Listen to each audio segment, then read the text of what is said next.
Hey guys, welcome back to the channel. Just Trey, no Duke. I know you guys are probably wondering what's going on, and I'll tell you, settle in. We're gonna sit and chat for a little bit today, and we're gonna go ahead and get right into it. All right guys, so it's just me here today, no Duke, and the reason for that is I decided to board Duke this week over at a trainer that I worked with when he was maybe about 6 months old for a couple sessions. She also does boarding, and Duke had been over there, a few times during his training and, socializing him during that period when he was just like a, smaller puppy. But, life circumstances changed. I took a work from home job, so I've been home. I don't travel too often, so Duke hasn't really been anywhere else but just closely with me. And I know that could present a problem. I know I have to be realistic and say, all right, at some point I'll have to travel, or maybe want to travel. And he's a big dog, kind of Corso special breeds, and with all that considered, he still needs to be able to be boardable. And it's something that I talk about a lot in comment sections, or I get messages. Ironically, I just got a message from one of the supporters over on the Facebook page, Train Duke. Check that out if you're not following over there.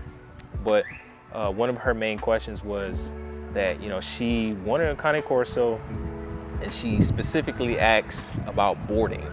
And I went into detail and I let her know, like, hey, I just dropped Duke off to get boarded, and I wasn't leaving the area, I wasn't traveling, but I was just doing it to get him used to being away from me in the event that I do need to, step out and go travel, whatever the case may be. And I let her know, to have realistic expectations that, if you do like to travel, that may slow down. It probably will slow down when you get a Cane Corso. One, you got to be around. You need to, especially during those early couple months when you're trying to socialize them and get them used to certain things, that you're around, right? You don't want to just get the dog and then you're gone every other weekend, whatever the case may be. Probably not the ideal situation. So just let her know, hey, understand that you need to be around, and you may need to do things that resemble what I'm doing this weekend with Duke, just having him go be away with with the trainer or somebody who's capable of boarding him. And I also let her know that it takes due diligence on your part to, one, find somebody who's capable, very experienced, right? Because they get big, they don't necessarily like to be in unfamiliar areas initially. It will take time for them to warm up to handling with somebody else or whatever, right? So you have to it will take effort to go slowly integrate them in there. Maybe not drop them off, maybe just get them used to being around this person, being in their facility, or whatever the case may be. Also, vetting this person to make sure, all right, I know in dire circumstances, the person that I'm trusting to board my dog is, one, going to be able to take care of him, two, is going to be able to handle him, three, and they're equipped and experienced for situations that may arise, right? Not saying it may come to that, but if they need to handle him and maybe he's scared or whatever the case may be, and you want to make sure they're protected, right? Do they have equipment such as a bite suit? Do they have a good facility that has the proper kennels, their other dogs, whatever? All these things come into play. You have to kind of think through these scenarios when you're looking for somebody to just board your dog, your Cane Corso. It's not going to be, maybe a teenager who dog sits, who comes by the house, whatever the case may be, that's just going to go handle your big dog. No, you want to make sure you got somebody experienced regarding that. So for me, with Duke, like I said, he's worked with this specific trainer before in the past. They have rapport, and it's been a little over a year since they've seen each other. He's been over there. As I mentioned earlier, I started working from home, so it's just been Train Duke, through the house, wherever we go, just me and him. And being transparent, that's not necessarily the best thing. I would say. For him, I could have gotten him out more. I could have, continued throughout that process. But as I said in other videos, life happens. I'm aware of these things, and that's why I put things on the calendar like this to get him back in the groove, because it's always about, getting better progressively. So I'll talk a little bit about the experience of dropping him off and kind of how it was when I got him there. So initially I got him there. He wasn't necessarily reactive or, barking anything like that. He was just more on the anxious side, a little timid, checking this around, and I could tell it was familiar to him, but also, it's been a while since he's been there, so he's a little, let's say, on edge, right? Trainer comes out, recognizes her, no issue, doesn't like posture up at her or anything like that. Her husband comes out, and then, with Duke, he's more wary of guys than he is with women. So he's kind of like checking him out, woofing a little bit at him. And I know, and she knows, she's experienced that, we need to do a little bit, and it's just not, not a handoff to say, all right, take the leash and you're going. So, we walk around, we get him used to, being around, walking with her, with me holding the leash, with him close by. Once he's a little settled in more, letting her take the leash, and doing things like that. So eventually, we've done that for a while, took a couple loops around the area where they had their facility. We go in there, take him into the kennel, get him used to it, set up. And for the most part, he was pretty good to go, but I know he was on edge a little bit, and a little timid on behalf. It happens. If you have experience with some dogs, not just kind of Corsos, but you kind of are familiar with the behavior I'm talking about. He wasn't too, it wasn't at no point where he wasn't able to be reeled in or not listening to commands, anything like that. He was spot on. It's just, a different environment, or an environment that he hadn't been in a while, and it took him to getting used to it and warmed up. Followed up with her today. He was still a little timid, didn't really want to come out the kennel, but eventually came out and started getting in the groove, so he's starting to warm up. So I know to set a path forward, I will probably be taking him at a steady interval to just kind of get him used to over there again. Over the next couple weeks and months.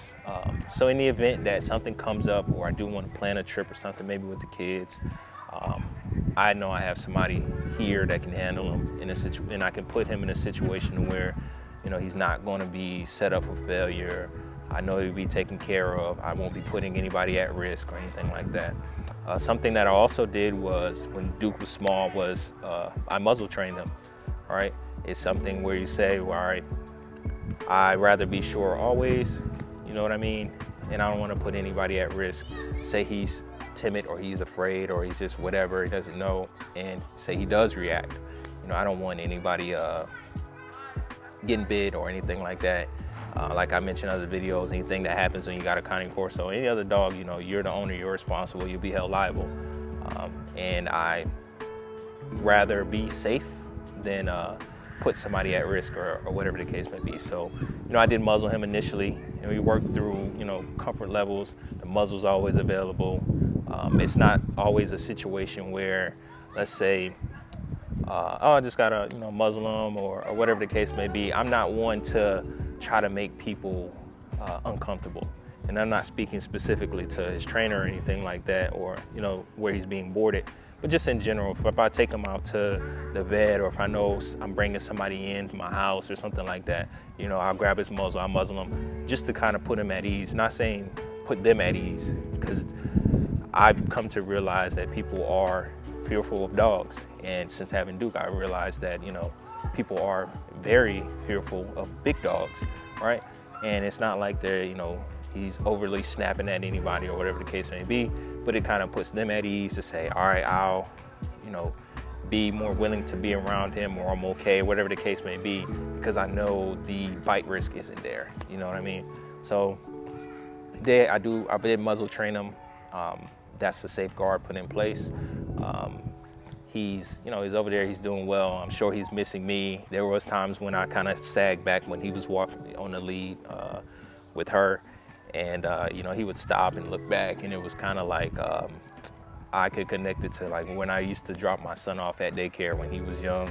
I used to get sad, and it kind of tugged at me a little bit. I'm like, man, check him out, and I just know the connection we have. So I know he's kind of wondering like where I am and what's going on and stuff like that. But like I've said before, I always wanted to do right by Duke when I got him, and I took that commitment, that responsibility. And no matter where I'm at in the stages, I'm always going to invest into him to making sure he's good and that I can provide him with the best life possible, right? That's what it's about. I care about Duke. I love him to death, and I want him to succeed. I want him to have a good, full, beautiful life, because he's family. He protects us, and I in turn protect him. So I just wanted to kind of sit down, give you guys a transparent moment about what's going on. It's not anything bad or anything like that, but the intent of this is for you guys out there to understand some of the things that you would want to look into doing if you get a Cane Corso, or maybe you have a Cane Corso. You probably can relate to some of the stuff that I'm talking about. Just keep that on your mind to say like, all right, in the event that I'm not here, something comes up, is he boardable? Is she boardable? This person I'm taking the dog to going to be able to handle them? Are they going to be okay in this environment, or whatever the case may be? And there are things that you can do similar to what I'm describing here in this video to help make that successful and not a significantly emotional event for everybody involved. All right, we don't want to have that happen. We want positive interactions. We want positive across the board. And to get to that point, you have to work through it, right? Build rapport with whoever's going to be boarding them, and then continue to socialize your Corso, and have them explore as much explore and exposure to as much situations as possible, because it will make your life a lot easier and your dog's life a lot easier, right? Just don't have them packed in the house. Get them out, you see things. You don't have to go, everywhere, make people uncomfortable, maybe in stores or whatever the case may be. Figure out something that, fits your lifestyle, right? Take them to those areas and just, enjoy the time that you have with your Corso. Because although they're here, they're not here forever, right? So make all those years golden years. Thank you guys for sticking with me in this video and to this point, especially. If you found this helpful or insightful, hit the like button, subscribe if you're new here, you're not subscribed. Check out our other videos on the channel. We got a lot of good information there to help you guys out, give you some good information and insight into what it's like owning a Cane Corso, more information on Duke, more information on myself, and that stuff is available. Once again, guys, thank you. Check out the video I got popping up on screen now, and until the next time, peace.